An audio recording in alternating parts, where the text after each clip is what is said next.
뉴스를 보면 매일 가계부채, 사업자 부채가 역대 최고치를 기록했다고 하죠. 오늘은 잡히지 않는 부채, 현황과 자영업자, 주택담보대출 조건 및 활용 방법 등을 안내드릴게요. 올해 1분기 말 기준 자영업자의 전체 금융권 사업자 대출 연체액이 10조 8천억 원으로 집계되었는데요. 2009년 관련 통계가 작성된 후로 가장 큰 연체 규모라고 해요.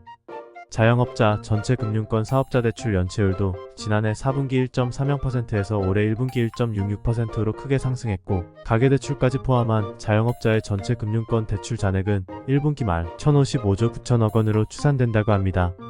세부적으로 계산해보면 1인당 평균 9,389만 원의 대출을 가지고 있으며, 이들 가계대출자의 평균 DSR은 38.7%로 연소득의 약 39%를 대출 원리금을 갚는 데 쓰고 있는 상황이에요.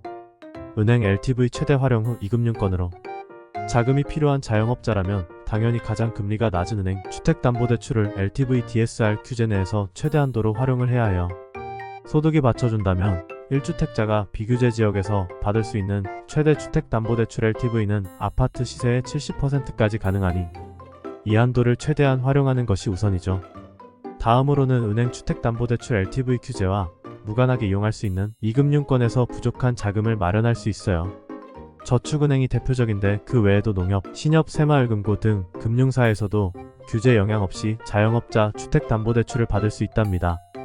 이 경우 한도는 아파트 시세의 약 80%, 빌라, 오피스텔 등은 감정가의 약 70% 한도까지 가능한데, 각 금융사마다 취급지역, 사업의 구분, 물건지 시세, 이용 중인 담보대출 비율, 신용점수, 소득, 부채 현황 등 차주의 조건에 따라 한도 금리 등 조건이 다르니 잘 비교해보고 유리한 곳을 선택해야 해요. 2금융권 자영업자 주택담보대출 한도를 모두 소진한 경우 예전에는 대부업권에서 아파트 시세의 90% 한도까지 이용이 가능했지만, 요즘은 대부업 수익 악화로 가능 한도를 낮추고 있어 80% 가능한 곳도 찾기 어려운 상황이라 사실상 자영업자가 대부업을 이용할 일은 연체 압류 등 문제 해결이 필요한 경우밖에 없어요. 인터넷에 자영업자 주택담보대출 한도가 95%까지 가능하다는 과장된 정보들이 많이 있는데 주의하세요.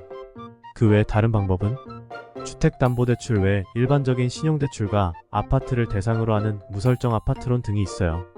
신용대출이야 굳이 설명할 필요가 없을 테고, 아파트로는 이용 중인 주택담보대출 한도와 무관하게 등기 설정 없이 이용할 수 있는데, 내 명의가 아닌 배우자 명의의 아파트로도 동의 없이 이용 가능하다는 특징이 있어요. 이 또한 높은 금리를 주의해야 해요. 이렇게 대표적인 1금융권, 2금융권, 자영업자 주택담보대출 이용 방법을 안내드렸는데요. 은행 LTV만으로는 자금이 부족하거나 구입자금, 사업자금, 생활자금 등 용도에 따른 효율적인 2금융권 주택담보대출 조건이 궁금하다면 카카오톡으로 간편하게 확인해보세요.